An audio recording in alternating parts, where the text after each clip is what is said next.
Lane at me, and you guys know we do not tweet Glad Plane until there is a series victory from Jin Greenwings. They have to earn the happy plane that comes out there, and there's still a series to be played. And there's a very real chance we're here very late, Valdez. There's no reason. Couldn't be a full 6-game day. Yeah. Freecs, how are they going to create this favorable matchup for Keen that we can only hypothesize is the reason that they're running a substitute top laner in mid on the blue side? They don't have overall last pick this time. What do they want to first pick here? Because I don't feel like this needs to be a tier list draft from them. It should be very much about sleight of hand. We want to see some magic tricks from Freecs. Yeah, I mean, they've gone down that path many times already this season to varying levels of success. Sometimes it works out in a big way. Sometimes it falls flat on its face. But either way, they're going to be straightforward with the Yorick ban. Not happy to play against that. Was banned in the second round by Afreeca. Now it's the first round that they have a little bit more wiggle room. There we go. On the blue side. Now, they also have wiggle room in a different way, Valdez, because Aiming's in the lineup. So they'd be pretty confident with him playing some awesome dudes, right? Maybe we need to start picking up things like Cassiopeia and other stuff, but they quickly slam that one down. Chance it's Keen's pick, of course, but they do have the chance of a lot of three-way flexes now with the lineup they have out there, and maybe even four-way flexes. The flexes could get pretty tricky when you have Keen in the lineup, you have Brook in the lineup, so two top laners, you have also Dread, who plays a lot of crazy jungle picks, and Aiming that plays some mages. So we'll wait and see what the choices are. On the side of Jin Air, they first picked the Galio, so it would make sense they would first round Galio again. Galio Tristana was not the lane we expected, but the lane we got pretty damn well. Kalista Galio has kind of been the strongest 2v2 laning Kalista lane that we've seen, or Galio lane, I should say, that we've seen. But let's see what the prize is on the side of Jin. No junglers have been banned, so jungle pool is full, and they're just going to go full Kalista Galio and look for some answering picks on the red side. They want to see what Afreeca's packing before they pick any other lanes here. You would have to imagine. As you saw the Vi flash there for a second. Our analysis hasn't changed on Jin Air, but remember, we were praising them for an easy-to-execute draft. Maybe you just Jarvan first round and start banning, just to have that engage draft. The Galio Kalista only do one thing, and that's engage really hard. And can actually double disengage in some crazy ways as well. But they are a team fighting duo, and we want to see Jin Air draft strong in the team fighting. We do not trust this team to be able to play the 3-lane split push. Afreeca will take the Sylas, that I'm sure you're excited to see. Oh, yeah. And they're going to combo with Alistar. So Lucian Alistar, pretty strong 2v2. They don't go Lucian Braum, which was available, but they kind of messed up on some of their play in the previous games, adjusting their approach to the duo lane. Do we see the Jarvan we mentioned, or do we see a different approach from Jin Air? They can have no idea, truly, where this Sylas is going, and I see the hover I wanted to see. Feeling good. Jarvan comes out. Thought maybe we could see Lissandra as well if they wanted to pick that a little bit earlier and secure it for Grace, who did have a pretty nice game on the Lissandra. But they do not want that Jarvan to be banned, and they will go ahead and start banning junglers of their own away from Dread. We got the fun interaction of knowing who the Kalista passive is used on the side of Afreeca, because they have the Sylas, so there will be a Kalista passive. You would assume Alistar, just because it's Alistar, the champion, who I think is that much better with the Fate's Core availability than almost any other champ in the game, just because of how much Wombo crowd control he brings and how much safety it brings him. So we'll probably see that. Anything else would be interesting. Rek'Sai Olaf's too strong. Tempo jungle is banned away here. Dread would have to go into something like the Kayn or Lee Sin, you would think, based on his usual pool. But Nocturne is one you like against Kalista, but with Galio and Jarvan already, risk there, and the fact that it doesn't have a lot of agency pre-level 6 might keep Dread away from the pick. May just be playing around route today, as the Karma will be hovered, probably going into the mid lane here for Grace. Could be top lane as well for Linderong. Like you say, a negating pick that's largely about teamfight utility. Freeca have to show their hands, and the good thing about the Karma here is if you get super crazy lock-ins, could still be two solo laners in a jungle Sylas, Karma can always lane.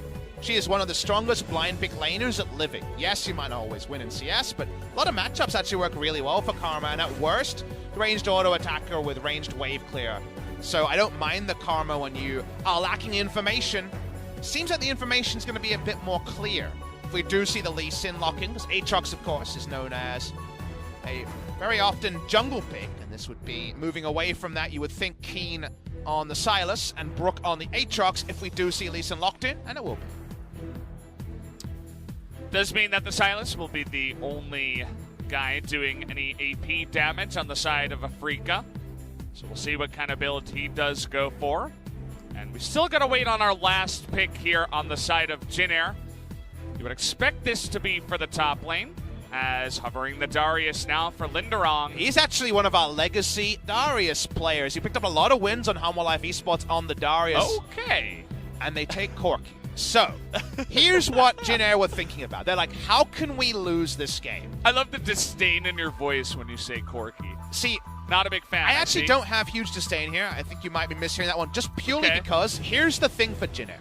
A lot of teams would have taken Fiora because you're almost 100% sure it's going to be the Aatrox matchup, and Fiora runs away with that. But then it's a champion that's disconnected from 5v5. So instead, they go ultra safety. They want to farm it out in the mid lane, and they take Karma into whatever lane ends up going top. We were thinking Keen would be on the Sylas. Right now, that's not the assignment. We'll see if it changes. And no, Brook will be playing Sylas this game. So we'll see if Keen can put his licorice carry pants on in this game.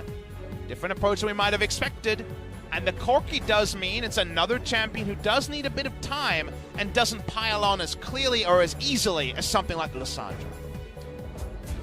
Does mean we could be waiting a little bit longer this time around for Jin Air's composition to get online, where, as you look at the side of Afreeca, maybe Dread this time on an aggressive jungler can get his team ahead here in game number 2. And that's the thing, is you do actually have lanes that are ripe to be ganked. Karma and Corki, yes, they can be frustrating, but they're squishy champions. So with the right coordination around someone like Keen in particular, with all his experience, maybe you can just kill Karma twice. And yes, Karma's build is cheap, but if you're building utility from behind, your lane presence is basically zero. And you can potentially be snowballed upon through there. So action on Dread. He's not this time on the Sejuani and really being, dogging it in the draft, trying to let his other laners get ahead. He's now got a more of a power pick, and especially post level 6, there's a lot of squishy peoples to kick and potentially kick into a lifeline for Afreeca Freecs. We'll see how this goes here, jumping into game 2 now.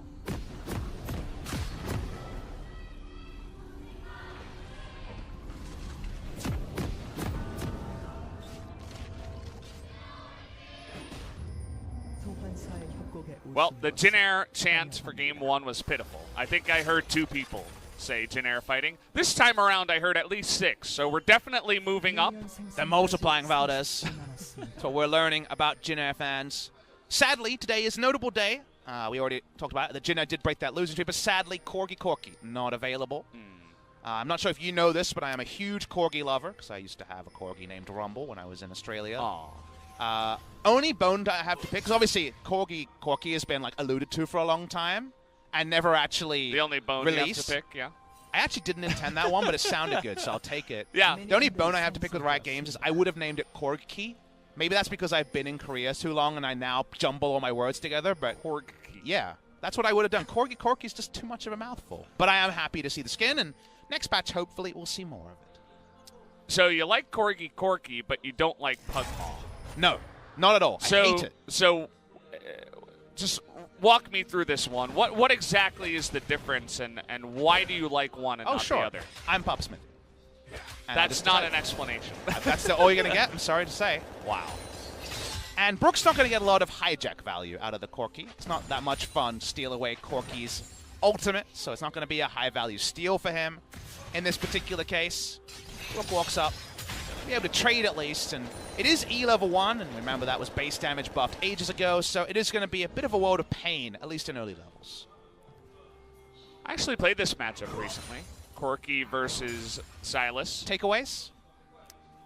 Just as you were mentioning, he was firing out a couple of missiles, and I was just kind of laughing at him as, fleet footwork and some pretty decent mobility means that he's not going to be hitting you with much of that, and in general, you're going to be harassing him a lot more than he's harassing you. So definitely feels like one of the easier lanes for a Corki. But it's not one of the easier draws for Jin Air. You know, we started off with epic easiness, right? We had the Jar and Galio, like we hoped, the Callista to help with the pylon, but how Karma and Corki fit in are a little bit more finicky, right? It's more about power spikes and positioning. Not everyone's an initiator here. I guess Grace could do a Mickey impersonation and initiate with the package, but you know what I mean. It's more of a technical draft, and the ease of use, which was definitely S+ here in game number 1, is down to about a B-. So because of that, we're going to have to be a little bit more finicky about evaluation of Jin Air's play, and they're going to have to be a bit more on point around power spikes, and like we mentioned, not allow for repeated turret dives to feast upon some squishy solo laners in top and mid. Squishy solo laners, as well as I was even thinking about some kind of dive in the bottom side if eventually they can get that push on. As it stands now, the Callista and Galio, the Galio specifically, if you do take the Q first, you were talking about it before, definitely helps out in terms of pushing, and so far doing a better job of that than the Alistair-Lucian combination. This lane pretty strong at all points, but obviously level 6 with the Fate's Call is when Galio gets a big assistance, doesn't have to flash for all engages. Seizes here. Remember, he kind of got a gift gank in around level 2 to get game 1 rolling. Less gifts here, but ships in the night, these junglers. Dread in a good spot.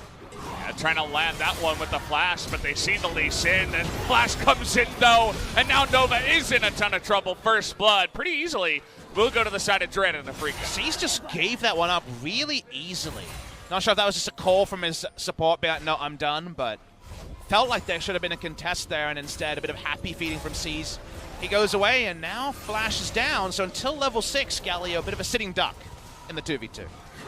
Definitely feels bad that they're going to give up some of that power they had in the lane with that play, but I suppose they wanted to lose the least amount after flashing in and committing already. It's a hard commitment, but this is really good pathing from Dread to be ahead of the play. He's there for the counter gank, or just a proactive play, and obviously it just falls into his lap. And seem a lot more joyous on the side of Afreeca. Remember, Afreeca's last win, we had tears in the audience, right? They were super moved to see Afreeca win. Two squads that have done very little winning so far this season, and it's a single game for Jin Air, and the 2-0 dream is not one I think even the most one-eyed Jin Air fan would have been predicting. As in goes Dread again, really trying to slow down this Galio that doesn't have his flash, but he has Aftershock, which again is a good rune. Means that some of that damage will be mitigated, and it also means that Dread can take this Scuttle and be pretty happy about that. It's a pretty big experience lead. I would say a level and a half feels like the lead right now. Caesar's still level 4, and it's almost level 5. Okay, it's more like one level. We get the ping there, but Lee Sin will have level 6 early. Just like our first series, the Drakes are pretty good early. So with Afreeca finding a lot more success in their 2v2, they should actually grow a CS lead now that Galio's flash is down. And we're looking for a Hex Flash engage.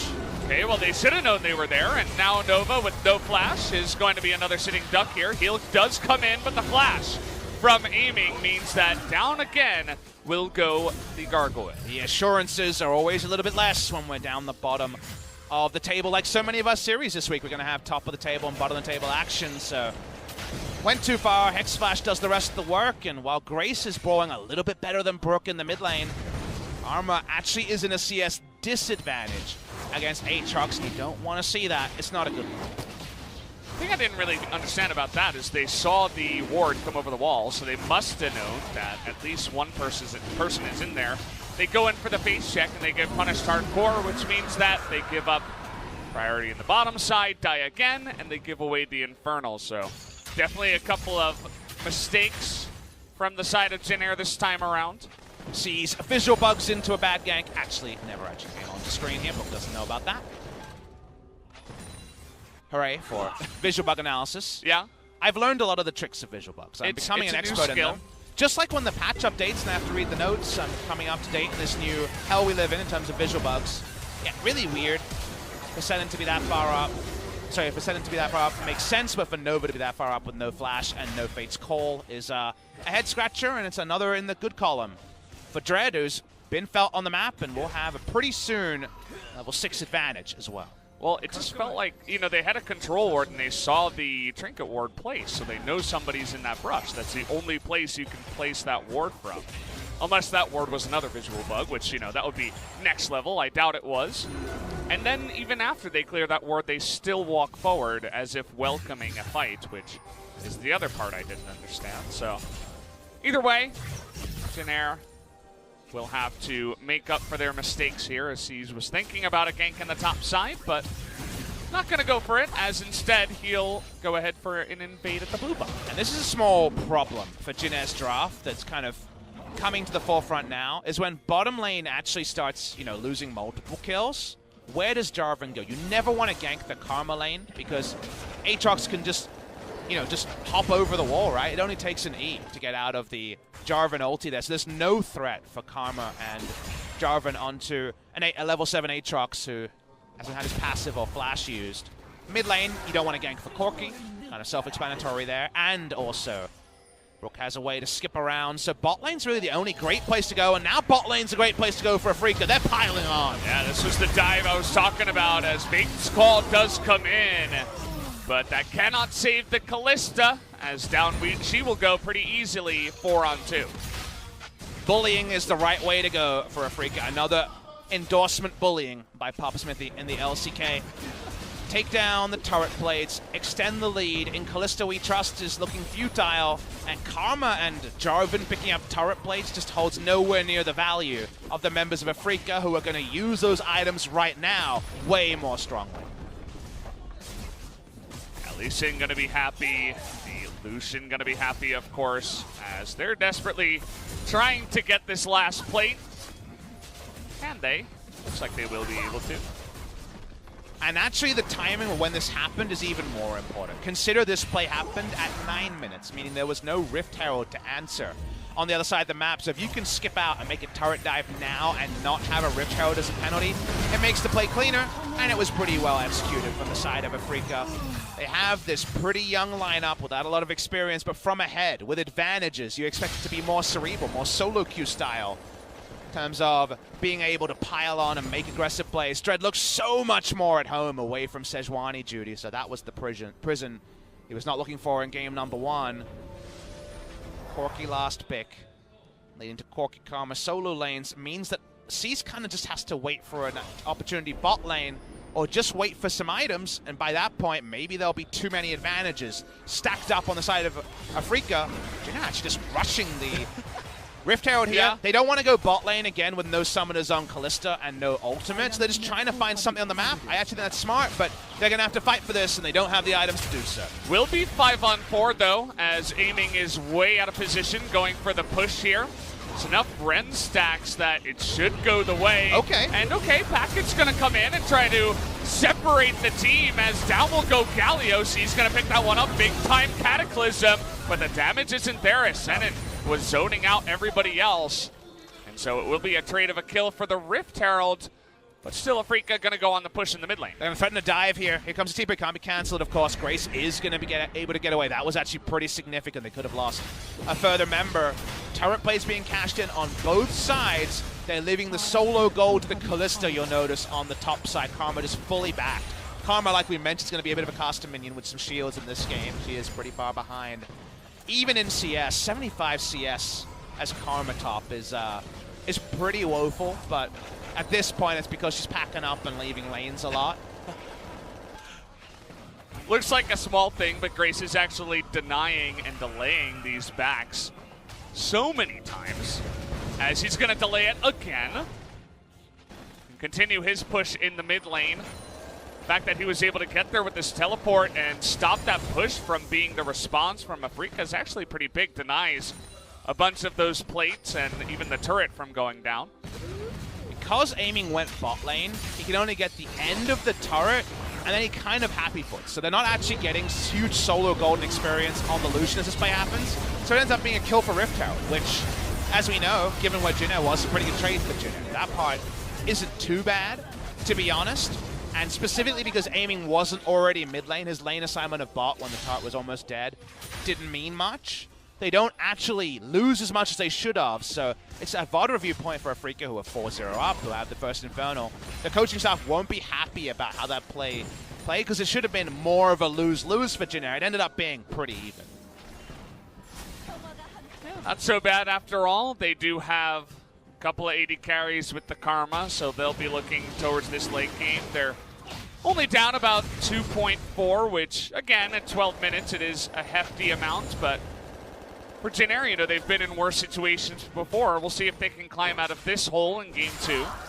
There's definitely team fights with Corki's items and Callista's items coming in that they win in a gold deficit. It's very possible in this game that could happen. So like you say, touching distance may be all they can accept right now, and maybe that's all they'll get. But it might be enough for Jin. You know, there's definitely not out of this game just yet. However, Keen has the most CS on his team. He's starting to come together, and there's a real chance that Linderong won't be able to enter lane way earlier than we could have anticipated with just how innately strong Karma is as a laner against the Aatrox. And that's the sort of plot twist that the Jin Air coaching staff wouldn't have been ready for. Waiting for this Corki to slowly get online. Corki nowadays, of course, even with all the different changes to 80 carry builds and item builds and stuff like that, will still rush for the Trinity Force first and then move into other items. Definitely it reminds me of the old days where it was just Trinity Force into some kind of Zeal item into Infinity Edge, and you have a pretty nice 3-item kind of core that you eventually get to. You actually have more interesting choices now, because even when IE was changed, that was kind of always the build, right? Rapid Fire Cannon IE. Now you can go IE second if you have the right gold values and just burst people. It is a bit RNG based, you really want the crit, right? But 25% crit being on IE makes it a possible magic damage crit opener very early in the game. So you have a lot of ways. I think most people go into Rapid Fire Cannon because it builds easier. You can just go back and get daggers and gloves along the way. Also, that poke you were talking about, sure, the one auto into a missile or a Q or something like that is pretty huge burst damage when you do have the Trinity Force. So does remain reliable as, you know, compared to the more RNG IE build that you're talking about now. And there's that moment where Blade of Ruin King Hurricane and some magic damage crits you're faced with as Afreeca, and early in the game you can't answer both of them, right? There's no way to be able to answer the amount of mixed strong damage that could happen on the side of Jin Air. So I think Rapid Fire Cannon will be the go-to, but waiting to see the full information there. Sees, much like Dread in the previous game, kind of throwing down flags on the defensive. But Jin Air looking to stabilize. They just need core items on Corki and Kalista. That's the big one. Get 2 items on those 80 carries, and there's more than a hope and a prayer that Jin Air can win some sort of skirmish or 5v5. See also what I was talking about before, how the Sylas is the only AP damage on the side of Afreeca. We already have triple Ninja Tabi. The other 2 boots are not completed, so we may even see 5 Ninja Tabi in this game, as nobody respects Sylas's AP damage. We'll see what the choices are eventually, especially when you have Lucian, Aatrox, Lee Sin. I think it makes sense to just build against that. If you see that, do you go Lich Bane, or do you stick with your Iceborne Gauntlet, Spirit Visage kind of approach? It's kind of what I'm interested to see from Brook. Because if you see all Ninja Tabbies, then yeah, you should be doing a lot of damage. So we'll wait and see what comes from the side of Freecs. Role swapped top laner, now mid laner for the last couple of series. Dread walks up. He still has his kick. He still has the ability to single out one person. But moments like this, where Seas freezes the minion wave, Corki gleefully accepts it, are good moments for Jin Air, and Afreeca haven't found a meaningful way to open up a lead outside of something easy, like waiting for a Mountain Drake to spawn. Yeah, essentially just sitting back. They don't have any pressure onto Grace that has his package right now. Now they do have pressure on a Linderong with Keen up a level and an item and a half here up against not that tanky of a Karma. But killing the Karma is harder, right? Because tether, shield, speed up, and a flash. But you're right, definitely have the pressure around it. That's the side you want to keep warded, to allow Keen to get cheeky auto after cheeky auto on the target. I don't know if he has Demolish. Possible that he does as well. Try to get those Demolish procs off as well. But what they don't want is the top side, where Sylas is pushing in minion waves to Kalista, who uses the early gold better than Sylas. The 2 items on Kalista, what she's looking for to be team fight ready. Jin Air desperately need this game to read 35,000 gold and Afreeca to not have an insane gold lead at that point. That's what they want. They want to keep it around this mark.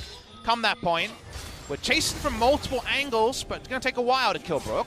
Yeah, he does have his TP, but there's so much CC in these two guys as the taunt is going to go wide. And Brook just going to attempt to trade here up against Root. Does have the life gain, but is not going to work out. But, of course, that does mean 3 people to go for 1 Silas, and the rest of Afreeca will use that time to take their own turn. And that's probably the not worth part. Yes, it's a kill, and it's gold onto Kalista, but you lose mid lane turret, and your ability to control the pace of the game with mid lane turret up, kind of infinite, right? I remember casting LPL Spring 2015 with Azir Zereth wave clear until 35 minutes. That can happen when you have that outer mid lane turret. When the mid lane turret is gone, and then Lee Sin and Alistar have interesting ways, even keen on this Aatrox, to approach and flank mid lane, things get trickier. So they make a trade here that I'm not a huge fan of, but it does get gold on Kalista, and we'll wait and see how close to that second item the Kalista gets from this. Not much analysis here, Papa. I suppose you don't have much to say about this. The analysis is, do they leave the kill for Kalista? If the answer is no, it's actually a really bad play overall. Because Kalista gets the gold and is now 1,000 gold short, let's say, of the Hurricane, then it becomes a little bit more of a line I do like that, and I'm sure Jin Air are going to like their situation when they do eventually get those items. Probably the Rapid Fire Cannon and the Hurricane you were mentioning for that Kalista. Just one step closer here, as you guys can see in the items. I like the build path. We're seeing a lot more flat pen or lethality Lee Sin come out since Kesper Cup. Watching Linda Rung just run away. You want to go threats on the side of Afreeca, and then now with this longer map, find picks. Because Lee Sin, full combo on Dekorki, Karma, or Kalista is going to be doing 80% of their health, and you would imagine there's backup there. So you feel so emboldened as Dread to walk up, build damage, and get picks now before Jin Air can dot their I's and cross their T's with their, we have 2 80 carries, let's get some shields on them comp. You want to get picks, and you want to catch Jin Air in transition, and Jin Air, of course, have less experience in transition, and from behind have been caught very frequently. So we're seeing 2 items on Lucian. Right now, the strongest person on the Rift.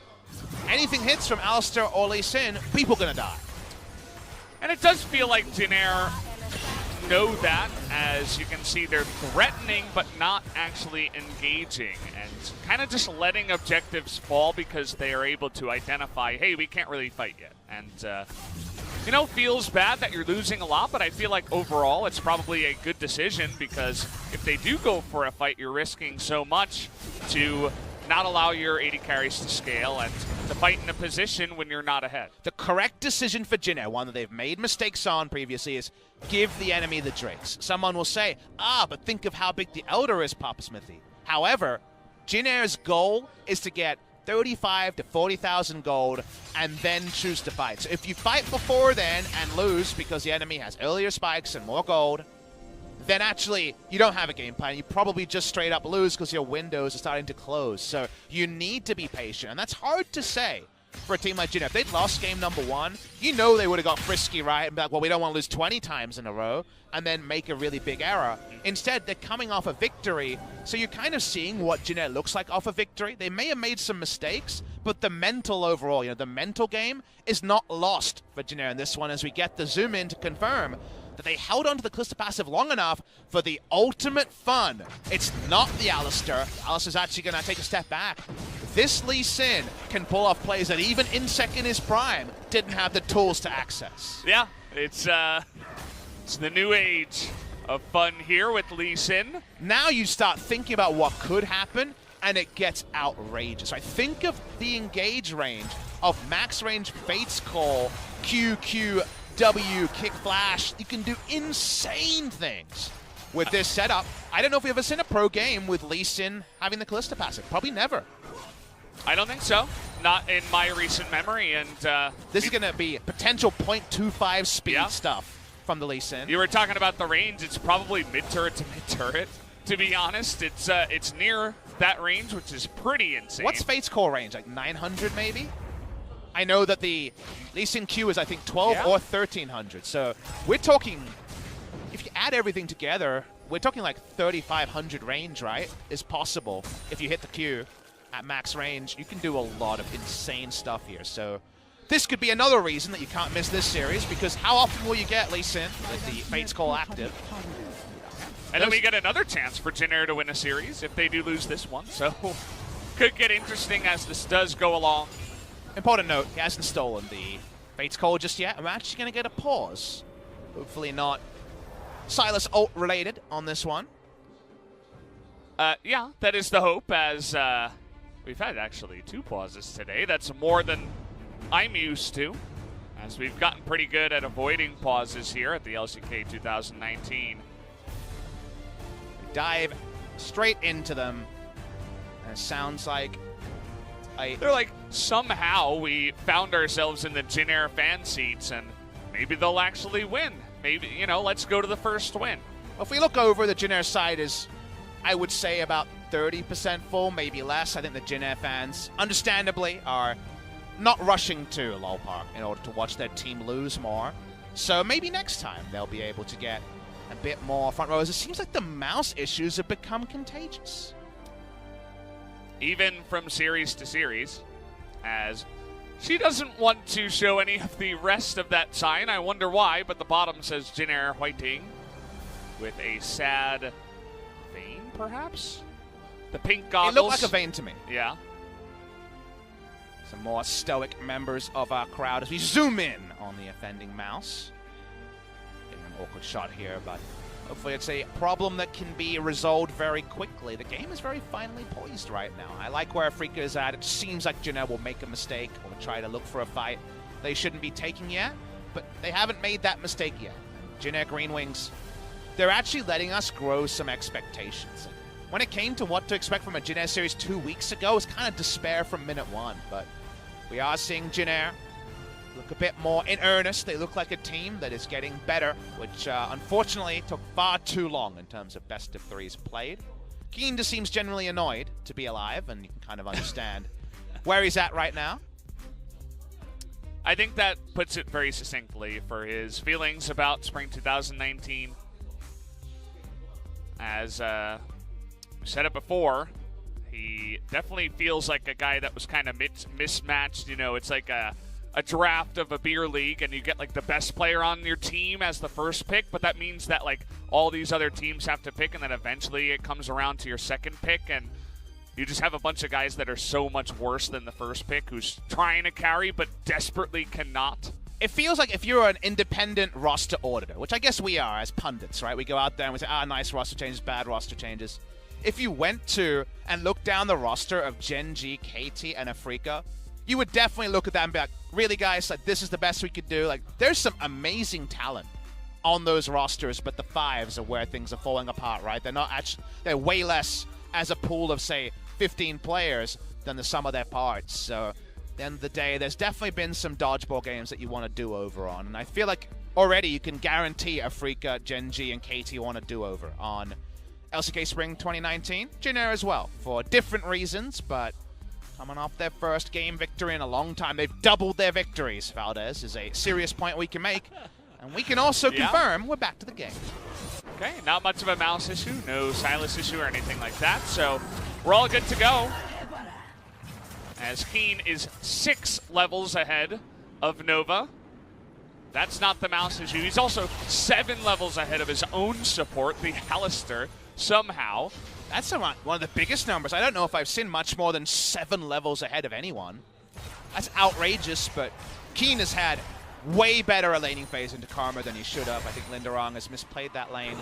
The whole point of the Karma lane was Jarvan's not going to go there, at least go okay, and this is less than okay. It's 190 CS at 23 minutes with very little in terms of turret plates and things like that outside of gank attempts and Rift Herald usage. Of course, it is also because he's taking a back seat for other people who have rotated through his lane. Afreeca Freecs no doubt frustrated that it was a 4th spawn Ocean in this game, but it will slowly be taken down by Keen. It's a far cry away from double Infernal into Mountain that Jin Air got in game number 1. And how about a 3rd Ocean for the Afreeca Freecs? Oh, that's so tilted. That's where you know that the LCK gods are definitely Jin Air fans today. At least you know that Drake number 6, if they get it to spawn, won't be an Ocean Drake. So they'll be happy about that. Would they prefer an Infernal or a Mountain? Do you just assume Infernal because there's so many stats to multiply there? I would just probably go Infernal, Yeah. but both of them are pretty great. There's not really a low roll option there. I want to see, wouldn't it be awesome if it was a 4th Ocean Drake? And then we get the pause and they're like, really guys, really? We're going to have to remake. Or a cloud pops up and they're like, wait, what? Yeah, not actually possible. I mean, Jin Air won in the 18th time of trying, so the realms of possibility are definitely growing. They were in a gank brush-like spot. They still are. That's actually pretty creative stuff. It's hard to create a gank brush with no brush, but they did it. However, just means Fate's Call is used, and Keen says, how about a flank? Speaking of flanks.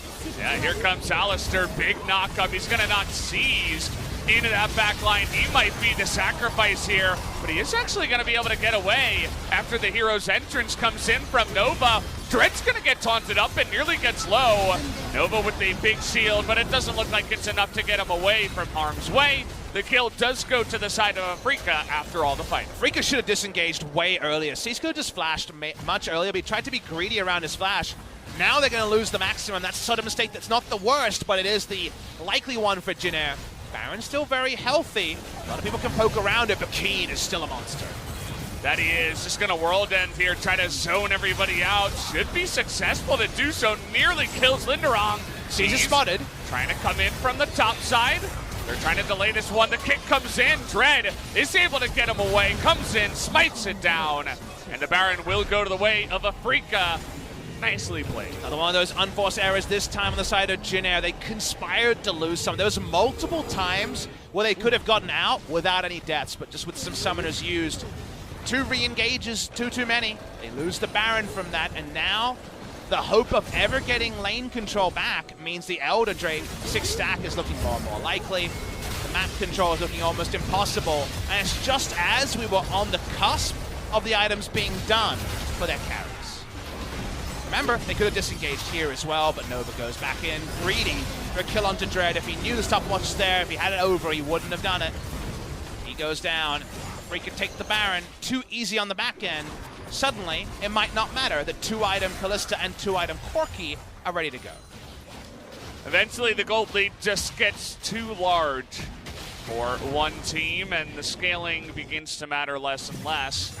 Until, of course, we do make it to 40-odd minutes, but knowing Afreeca, they know their win conditions as well. They're going to want to push this one in, as Senin is looking for a cheeky Hex flash over the wall, but Linderong will be smart about that one and avoid it for now. So hard to respond to this pressure, though. Jin Air want a group. They have to force something. They're trying. Well, they did get the flash away from aiming. Probably the best they could have got in that situation. Means that 3-lane pressure becomes 2-lane pressure, and remember, Jin Air want to fight with their shields as a 5. That's why they have to hard engage, otherwise they're split to death. Grace has to come down to protect in the bottom lane up against Keen, which means that that mid inner turret is going to go down. Would have been hard to keep that one either way, as Afreeca just trying to take all these inner turrets first before moving on to the inhibitor turrets and next objectives. The third game is so likely here. Jin Air needs to find a way to get 3 honest fights, and Afreeca want to fight dirty and play 3 lanes. That's so hard to do. Baron buff is there. The Drake stacking is going to become a problem. Everything amplified to the maximum after that pick onto the Galio and Baron. While Grace and Root are strong, not the best wave clearers, so it does take a while to work through these minions, and we still have a minute worth of Baron on the side of Afreeca Freecs. Certainly is a long time, and a big Baron power play so far. Keen threatening down there, but with the Karma in his back pocket, Grace should be just fine. Question is, will the inhibitors be fine on all of these pushes, as mid-turret just going to melt, nobody able to stop that push, and it looks like Afreeca will move on to try to take their first inhibitor. Pretty tutorial stuff here for Afreeca. They can play 3 lanes, and Jin Air's can't answer 3-lane push, so Baron buff is the ultimate equalizer here, no rumble required. Rook pushes up and top, turrets falling everywhere. Can Jin Air do anything? Well, a package comes out, but that's not going to help too much. Root gets a couple of autos there on Takeen, with C's threatening from the south. They will back off for now. And with flashes down on people like Galio and Jarvan, best case scenario of Engage looking pretty honest. Looks pretty like something that can be easily repelled and disengaged from Afreeca. So Jin-Air having that spot where you're losing your inhibitors, losing the game, and not even being able to fight for anything. Oh, C's misses the flag, and Drag has to go forward to his death eventually. And the 2 inhibitors going down certainly felt like an eventuality. But Afreeca trying to stretch it into more even without the Baron. After that kill does come in, looking for their 3rd inhibitor in the bottom side. And still feels like Jin-Air don't have much they can do in terms of stopping this one now 4v5. Just gonna have to Valkyrie away to safety and let everything fall. Just waiting to see that game timer. Feels like that's the only question left for Afreeca Freecs in game number 2. Don't think Jin-Air have the ability to turn this game. I don't think, even if you gave another 2,000 gold to Kalista and Corki, I still think they're too far behind to come back in. With the map state, with the fact that, actually I would wait for Elder here. If I was Afreeca, I wouldn't try to rush this one down. That's the LS analysis that I think is sometimes a bit overblown, but I definitely would have done it here, because you're really liking the scenario you're in right now. We watched the replay in this particular part. It's just Cease being caught with his pants down. The W arms, he goes down. The base in complete tatters. The hopes of the Glad plane, they're not gone, but they're fading, Valdez. Yeah, we're certainly getting some turbulence in this series as all of the lanes are going to be pushing in now. Imagine having a Baron power play into a Elder power play afterwards would have been much better. Now, we can hope for one thing. Brook has successfully stolen Kalista ult. Therefore, we could see the scientifically proven best Lee Sin play of all time. It could happen. That's our hope for this game now. That's the only thing left. We just need to know if we'll see it. That's all we got. I would be very tilted if we didn't see at least one of them. It's like when you play the Ballista comp and you don't get the sick hooks with the Fate's Call. Come on. Science has never been this stacked onto the side, Lee Sin. Dread, show it to us. I need to know what a Dread Lee Sin kick looks like. Hold on, he's got to do Krugs. We have important things to do that don't involve a Fate's Call right now. Don't worry, Lucian's going to get blue and the Gromp. Hey, you got to farm up, you know? Why? Why do you have to? You got to get that Skrilla. The only valid excuse for this is that they're doing comms about the next game. And they're just conversing about game number 3. Usually that's what you do from a losing perspective, but otherwise feels unnecessary to put any 50-50s on the board. You don't want to lose a smite and lose control of a game that is so far into your control. You have all the Drakes, you have all of the map control. But in a 2-man, that's a lot smarter. You know that Jin-Air haven't been able to push up, so at least now the Baron is 100%. Everybody on the side of Jin-Air just grouping to try to stop double super minions from getting into the base. Means that the Baron is free. Oh no. The Kalista ult timed out. It's okay, you could get it again. He's going to get it now. I'm going to be very angry if he doesn't. Well, Kalista's in the base. You can see that Root is trying expertly to avoid this from happening. Trying to stay out of ult range of the enemy Silas. Come on, All Brook. right, here we go. Come on, Brook. Steal it. Steal it. It's right there. Hey, come on, buddy. No. You had one job. Well, Senden had one job, and so did Z's. He goes in with a stopwatch and is not going to die just yet. Finally does go down as Grace and Root are desperately trying to do damage. Down will go the Alistair. They still have that Galio engaged, desperately trying to keep their turrets alive. But so far it is a 1-for-1 as Linderoth going to get low. Nova's going to get low. Take a look at Root on the left side. Is going to be burst down eventually. It's all up to Grace now. Still does have Linderoth with him, but you can see the rest of them are going to be able to burst down the Corki. And ladies and gentlemen, we are going to my first Game 6 of the Spring 2019 as Afreeca are able to tie it up here up against Jin-Air in the second game. Important update for the fans. I watched for the Fate's Call Lee Sin play. It sucked. It was terrible. It was not good. It did happen. We're never going to talk about that again. But Afreeca Freecs were able to pick up the victory here. They're kind of gift-wrapped it a little bit, Janair, predictably from behind with this draft. They went too far, and they even got some chance. There was a bit of nope, sorry stuff going on when it came to actually getting the pick onto the Galio, but he went in, you know, he went in for Valhalla, and unfortunately he was taken down. So was the Baron, and Janair Greenwings end up losing game number 2, and that means that the Glad Plane, which we thought we saw, was at Mirage. It's possible. You know, it's cloudy skies nowadays. There's a lot of dusty air here in Korea. It's possible that we were just seeing things through the clouds and through the smoke, but could have been just smoke and mirrors. We'll have to wait and see for game number 3, game number 6 of the night, which is kind of interesting as well. But yeah, they tried to play that comp where they tried to scale, but just a couple of mistakes. Kind of what we were used to on the side of Janair. Eventually does come through once again. But it just didn't really seem like they knew what to do with the Karma lane, because Karma was way down dogging it in CS against a melee opponent. That shouldn't happen. You want to avoid it, but they were pathing around top a bit. It seemed a bit muddy. It seemed a bit, I could play that when it came to the overall 5th pick, and then the play was disconnected. And that part's not so surprising. It's Janair Greenwings. They've been struggling, but unfortunately this comp just didn't come together. So back to ease of execution S+, please, in game number 3. Maybe take a Malphite the next time around. Yeah, you know? There we go. Just click your buttons that are basically targetable. Yep. And or targeted, and try to go for the win. That is what we're hoping for. I think we have a couple of stats to show you before we get to load into game number 6 of the night. We show you the numbers. Corki did the most meaningless 22,500 damage in the history of the world. Silas did no damage, and yet was a better champion than Corki this game, much to your depression. And yeah. Right in the bus again.